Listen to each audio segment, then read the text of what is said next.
Live on WFLA Now. This is Run for Fun with running enthusiast Leigh Spann. All right, let's go. Welcome back to the WFLA Now Stream Center for this week's episode of Run for Fun with Leigh Spann. It's a show we created to show people just how much fun the sport of distance running and walking can be. It's actually a topic that I don't think gets discussed enough.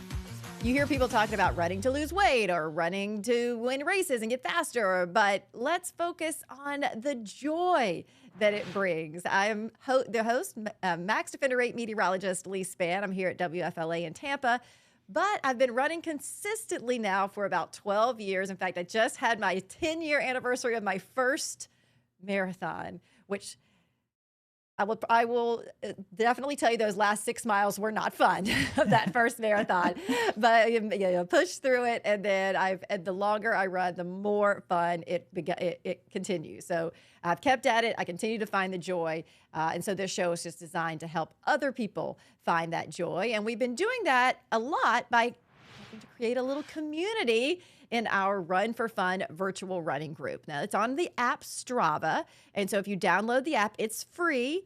And you can go to the clubs and the groups, and you can find the WFLA Now Run for Fun group. And y'all, just this week, we hit 90 runners and walkers. And I've noticed more people asking questions and interacting with each other. And that's adding to the joy of running. And of course, within the Strava app, within our club, Maria posts some workouts. Coach Maria posts weekly workouts so that you can run and follow along. And let's bring in Coach now. Good morning. Good morning. Yeah, so these workouts are meant to help people get a little bit stronger, sort of starting from like a nice, good base. I mean, a easy early start. Yeah, and they're not complicated. They're just, meant to just tax your body a little bit of stress so you can adapt to it.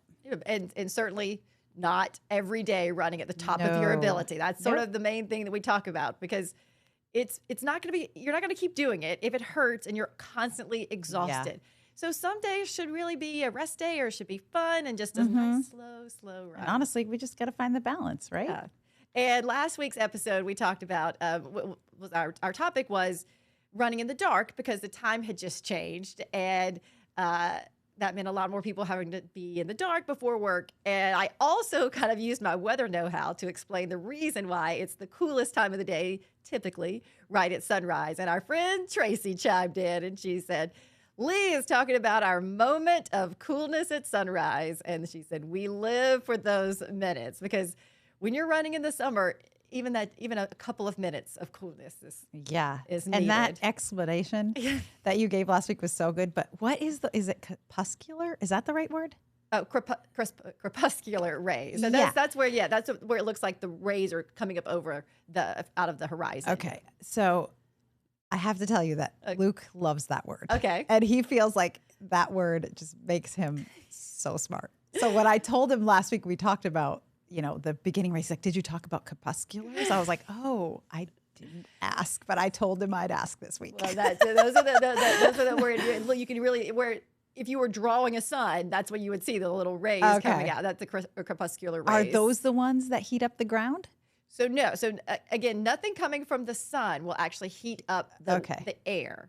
So the solar rays have to hit the ground. Hit the ground. Yes. Hit the ground. Yes. And then the earth absorbs and re-emits in more of a long wave radiation, and that's how we warm things up. So after sunrise, in the moments right after sunrise, typically the coolest time of the day. So interesting. So that's why, yes, if you are ever running and all of a sudden you feel like, oh, it feels a little cool. Yeah. It's usually the sun has just come up over the horizon. So today's rundown, Coach, is about taking a break, because believe it or not, we have spring break. People have been out. Yeah. And so a lot of people might be like, okay, well, what do I do on vacation? But then you might have an injury, or you might have just life that gets in the way. So we're going to talk about reasons that you need a break, signs that you actually need to take a break, and then how to take one, and more importantly, come back from it. So you, you're my coach, and you give us rest days. So there are days that I am not supposed to do anything. And why is that? Well, your heart is a muscle, and it gets stronger with rest. It doesn't get stronger by taxing it every single day. You have to tax it and then rest. It's just like, your bicep. When you lift your bicep, you wouldn't want to lift your bicep heavy every single day, or you miss the opportunity for it to grow stronger. You're breaking it down every day. We don't want to do that. So rest days are important. And the older we get, the more rest days you need. So. And what happens when it's vacation time coming up or it's spring break time? And, people they're going to be traveling, their life gets upended, and it's fun, but they may have a little bit of vacation guilt in there. And I just don't think people should have that. Yeah, no. I mean, we kind of talked about this in a couple previous episodes, but if you're doing the work, 80 to 90% of the time, then you can take a break without guilt. I think vacations are very individual. Some people, like me, I like to run more on vacation because I like to explore. But then there's other people like Hank, he tells me specifically, Coach, I'm going on vacation and that's my family time and I'm not running and I'm not bringing running clothes, and that's fine too. It depends on the individual and what is going to bring the most joy to you, because that's what's going to keep you doing it. That's what's going to keep you doing it. And so we're not only going to talk about the break that you might want, but also there might be times when you need a break, and that's where you might you've been running or you've been walking and you keep having this sort of nagging pain. Yeah. Where does that go from like, okay, this is a nagging pain to I need to take a break? Where should that fall? Is it more of a sharp pain? Like, what's the difference? So with my clients, I usually have like a red light, yellow light, green light thing going on where I say, if you start running and you're in pain, and if you keep running and it goes away, then that's a yellow light. That means you need to be cautious. I would back off on speed until it kind of clears up. If you start running and it gets worse, that's when we need to stop. And there are very few injuries that require that. So, and always tell your coach, because there's a lot of people that don't tell me because they're afraid I'm going to be like, take 3 days off. Because typically that's what I say. If something's nagging, or it's just like Cecilia would call it, a little niggle, then you want to take 3 days off and see if that like kind of nips it in the butt. And if it does, then you can just proceed as normal. But it's better to take the break early than it is to run and run and run. And then all of a sudden you have a stress fracture and you have to take 8 weeks off. And we want to avoid long periods of time off in any way we can. And so for more beginning runners, could they help it out early on too with like getting fitted for shoes and make sure that they're wearing the right shoes first, and then see if that pain goes away, and if it's still there, then take the break? Yes. I don't think your first go-to should be a break, especially if you're a beginner, because in the beginning, it's very normal to have a bunch of injuries. That's very normal because your body's getting used to doing what what you're taxing it to do, right? So the first 2 years is probably when you're going to have the most injuries pop up. And when you say injuries, you just mean like things hurt, or like? Yeah, I mean, there's a million. The most common ones are like shin splints. Shin splints are a form thing. That's form related. So if you have shin splints, I would go to a running shoe store and have them look at your gait, or go to a PT and have them look at your gait, because that's easily avoidable. Also, shin splints, like a lot of people take time off and then they go back to running, and they don't go away because you're not changing anything. So sometimes taking a break, it will actually make it worse. So you don't want to do that. And one of the things that I was, we were talking about, is that the professional runners, the people their entire job is to do a good job out on running, they take breaks. They take breaks after their races. They take mental breaks. That's becoming more and more well known as a runner, really any athlete will say, I need to take a break for multiple reasons. So if the person who is their livelihood is based on running and not just recreationally like the rest of us, if they can do it, we can take a break and not feel bad about it. And their breaks look different. Yeah. Like they do a lot of cross training. Yeah. Like they'll switch to cross training, or they'll do strength training, which also we should do. Like if something's bothering you, instead of like losing the discipline of going out every day, switch sports. Try to take your cruiser bike out, or go for a walk, or just keep with the discipline. because it's so important with the discipline to just keep going, and instead of the all or nothing mentality of, oh, I've got to be perfect and I've got to crush this and I'm an Olympic athlete or I'm a couch potato. Like there is an in between, and it's okay. and it is okay. And so if because you just want to keep that fitness up, but even if you do, I think people get very scared about, if they have an injury that they're going to be they're not, all the work they put in is going to go away. Yeah. And really, this fitness, your aerobic ability doesn't go away in a very short period of time, like 1 to 2 weeks. Yeah, I mean, if you're training correctly and you're running and filling up your aerobic capacity bank, which I like to say, then it doesn't go away overnight. Like literally, if you sit on your butt for 2 weeks, you don't lose a thing.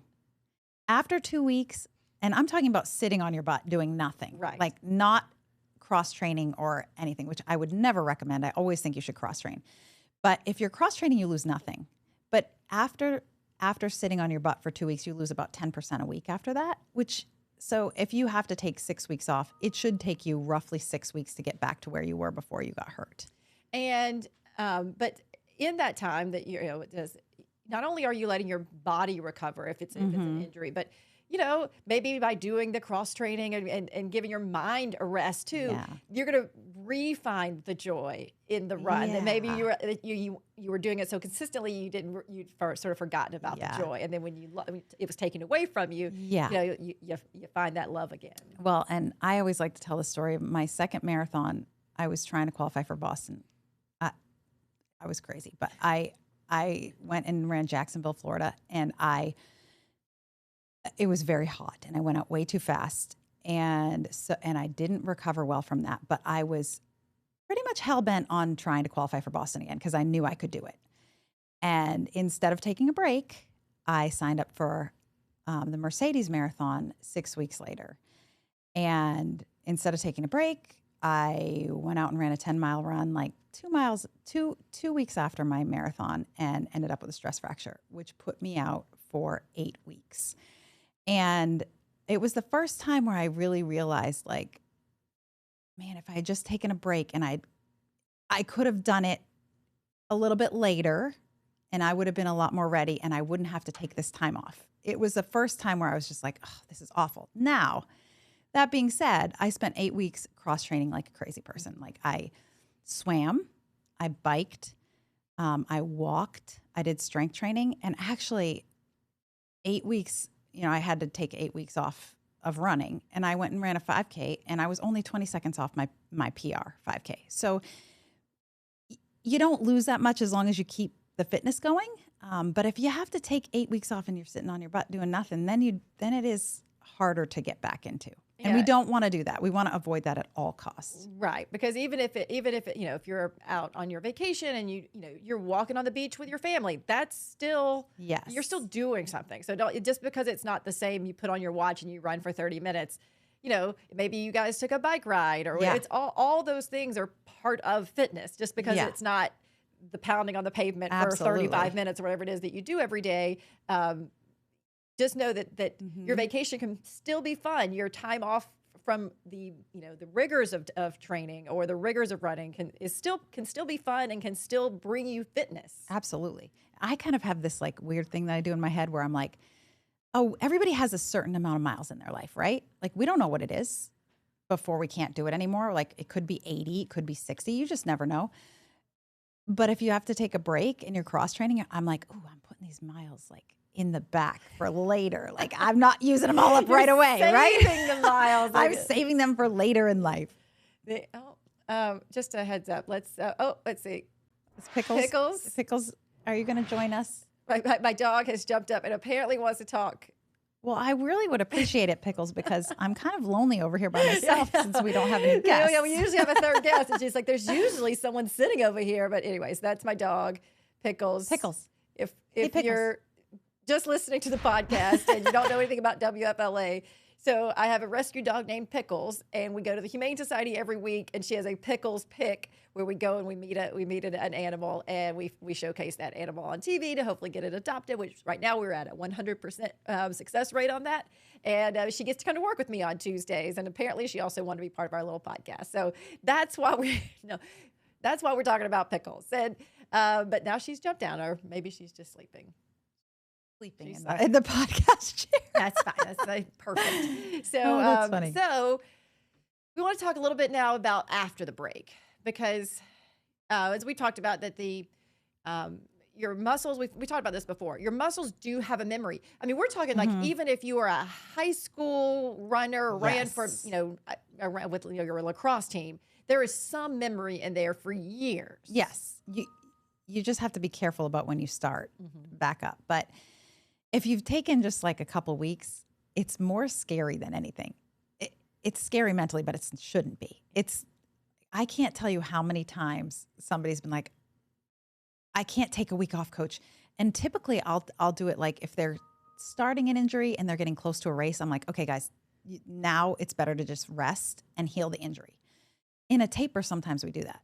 And they freak out. They're like, oh my gosh, I'm not going to be able to run. I'm not going to be able to run. And I'm like, you got to hush that, because you're just going in more rested, which is always better. You want to be more rested. And you said it's scary, but mentally, you can also think, I've already done it. I've already built this.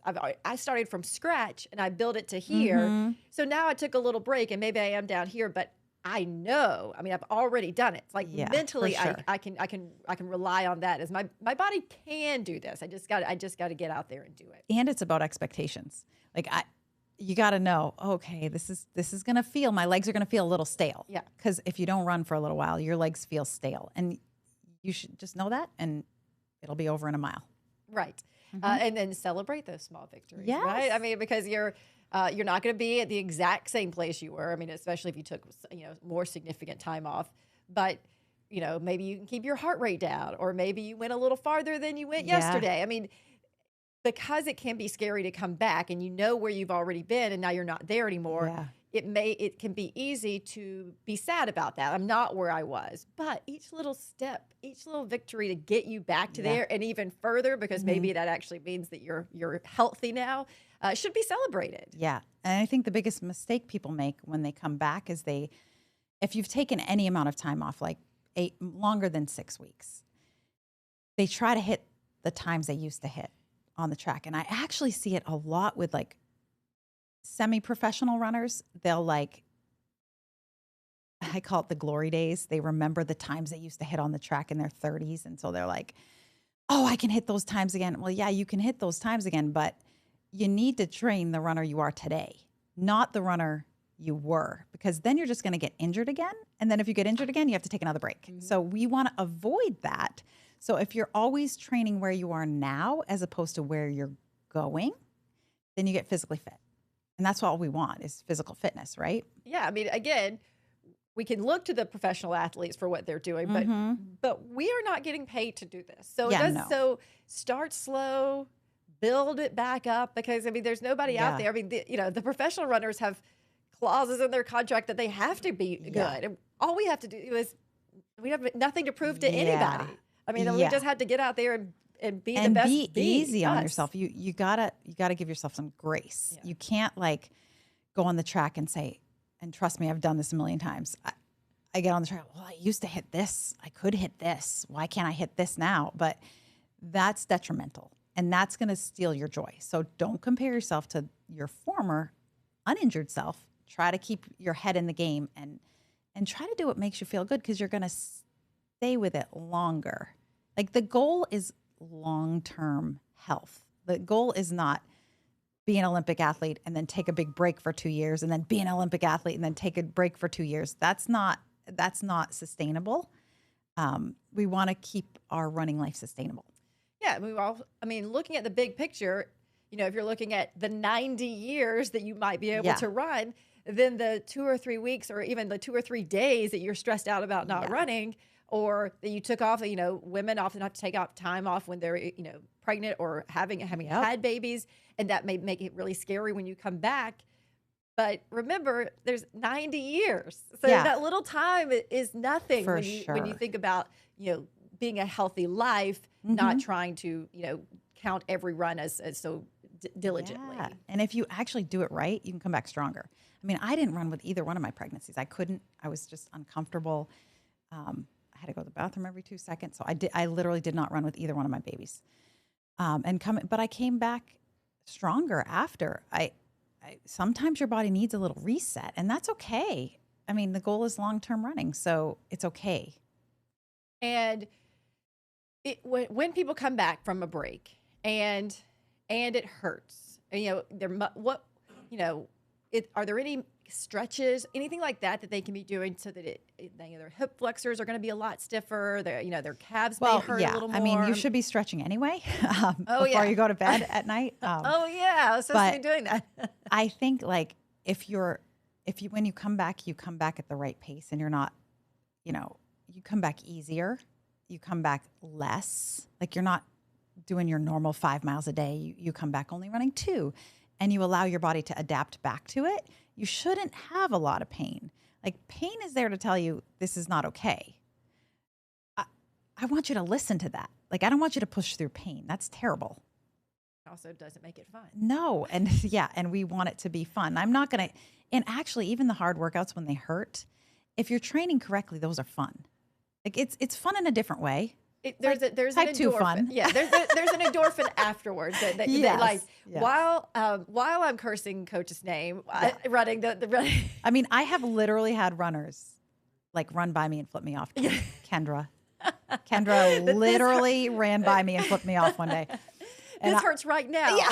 This hurts right now. She was just telling you that she had one more laugh left, right? God, literally. Actually, yeah, I think she was doing a tempo run that day, and she never even said a word to me. I was just running by at my easy pace, and she just flipped me off. I was like, wow, Kendra.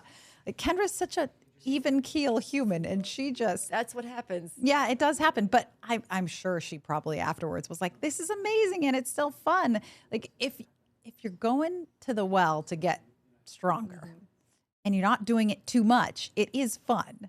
Because sometimes Maria would like us to do it. I need to do it more, where I do a write-up after...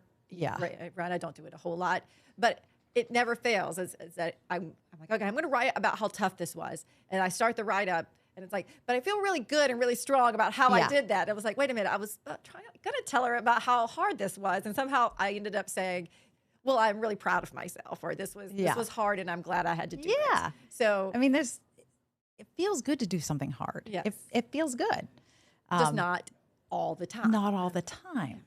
And that's the problem. Like, when you're running that medium gray zone area all the time, it's hard to work out hard because you just don't quite have enough energy. But when you save up all this energy and you get to do it, it's fun. Well, and then the gray zone doesn't give you those endorphins either. Yeah, because you don't get the relaxing part of running slow, and you don't get the excitement of, oh my goodness, I can't believe I just ran this pace for this one for this amount of time. The biggest part of taking time off is the mental part. Like, you have to be tough mentally. You have to be like, I'm not, and you got to remember, the stories you tell yourself are going to be true. So if you tell yourself, I'm out of shape, I gained so much weight, I'm never coming back, I won't ever be the person I used to be as a runner, then guess what? Whether you're you're going to be that person, because you're saying it out loud. What you think becomes what you say becomes what you do. So really be careful what you think. And for more seasoned runners, taking that break, it can be scary beforehand and scary to come out of it. It might, for people who are trying to get into running, it might be that taking the break was the easy part, but the coming back is the scary part. The scary part. Because you're like, oh, I took the week off because it was vacation and all my kids were home. Everybody was home for spring break, so I took this off. And then one more day, okay, I'll go out tomorrow. So just be prepared. Typically, it's the perfectionists that have that problem. Yeah. And our culture glorifies perfectionism. And I spend my life trying to get people out of it because it's not an attainable goal. Perfectionism is not attainable. Nobody can be perfect. So if you set the bar that high, I'm going to run every day for a year, and you skip one day, and they're like, oh, it's just kind of like eating. Like, I'm going to eat healthy all day, and then you have a cookie, and you're like, screw it. I'm just going to eat all the things. Yeah, where's the cake? When the reality is, like, you could have just had the cookie and then kept eating healthy, and it has minimal impact on your daily life. Then whether you binge or you have like tons of ice cream, and you're like, screw it. Now I'll just take the week off. Yeah. Now I'll just drink all the wine and do all the things. And don't let a week off turn into 2 weeks off, turn into 3 weeks off. I try to give myself rules, and I try to not break those rules, which means if something's hurting, 3 days off, see if it gets better. If it doesn't, ask for help. Don't just try to fight it alone, right? And then if I do take a vacation and a break, then that's it. When I come back on Monday, it's time to go. And I think that is no negotiating. Yeah, I think that at some point that there needs to be a consistency, but there doesn't need to be a rigid hold That's exactly to that. right. Like it's yes, I need to be consistent. That's how I'm able to take this time off. Yeah. Is that I know that because I was physically fit, that's this week off or this break, if you will, is not going to affect me in the long run. But you can't just. But you have to then regain that consistency. Just don't be rigid during the time that you need to take the break. Yeah. And you're smarter than you think you are. Like, what would you tell a friend? Yeah. You know what I mean? You're never going to be like, oh, yeah, you're hurt. So, yeah, you should just quit running. Don't run anymore and just eat bonbons. You're never going to tell a friend that. But you would say, hey, take a little break and then get back to it. Right? So we should be a friend to ourselves. We should be a friend to ourselves. It's fun. This is a fun thing to do. And just know that sometimes breaks are needed for whatever reason, either because of mentally, physically, life, all these things. But that should not be a scary thing. And you can come back from it.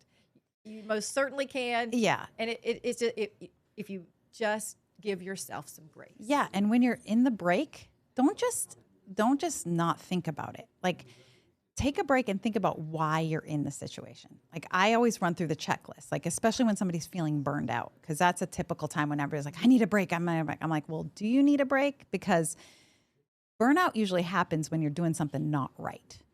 Typically, it's when you're under eating and you're running too much. That typically is when it happens. So go through your checklist. Am I sleeping enough? Am I eating enough? All the things that we talk about in this podcast.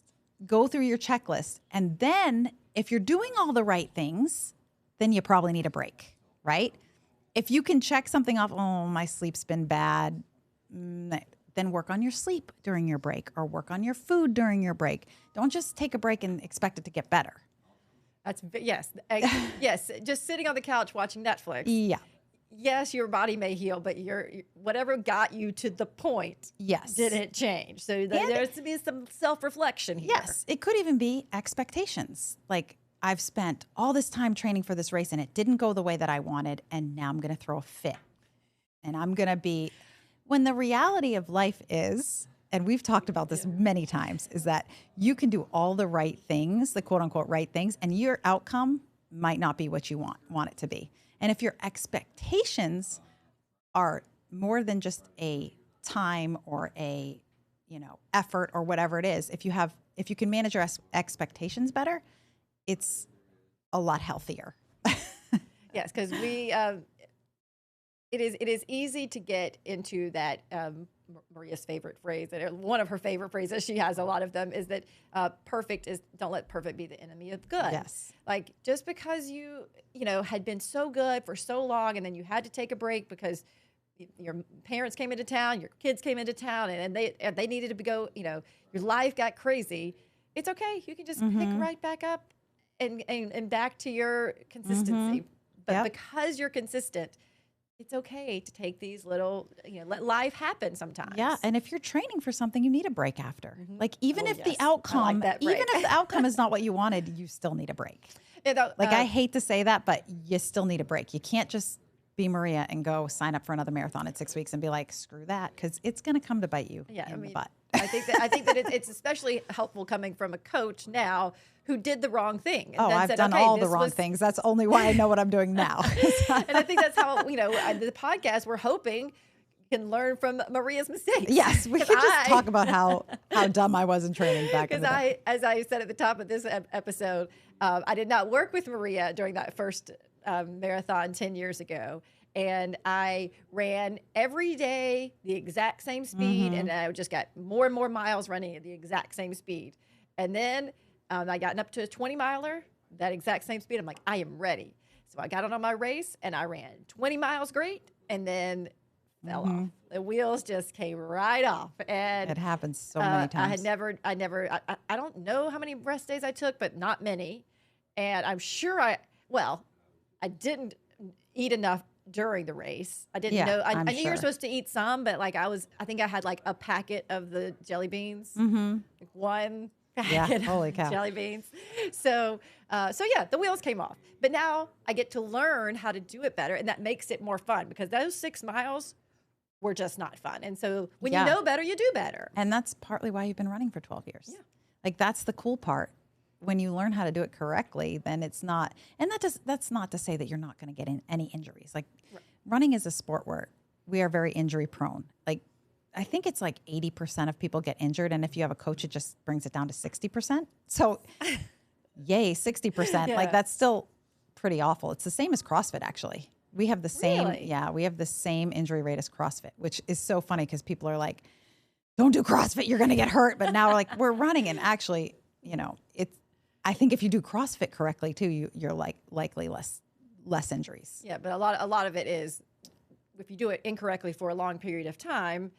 If you do anything incorrectly for a long period of time, it's not fun. If you on your keyboard, you get carpal tunnel syndrome for using that same muscle the same way over and over. That's what can happen. It's just our hips, it's our knees, it's our ankles, it's all the things that get moved in the same way. It's sustainability. Yeah. Like if you think about it, if you just had one word, sustainability, like on the long term, is this sustainable? Even with diets, even with anything you do, if this is not sustainable, why are we doing it? Yeah. I can't tell you how many people have been like, this diet worked for me, I got to go on it again. I got to go on it again. If it worked for you, why are we doing it again? Yes. Oh yeah, right. There's that part. Yes, and same thing. But we do build up for marathons or build up for races. And, we built Nick up for his race, and then he How is Nick doing, by the way?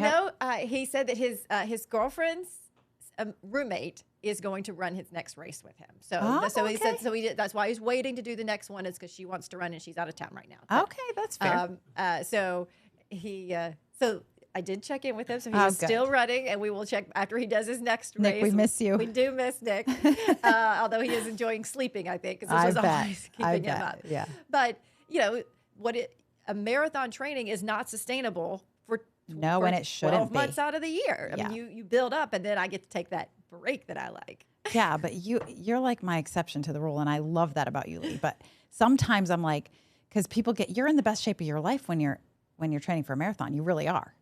And then you have to let it go. And people are like, no, I can't let it go. I'm never going to get it back. But part of the process is letting it go. And it's so you don't get hurt, right?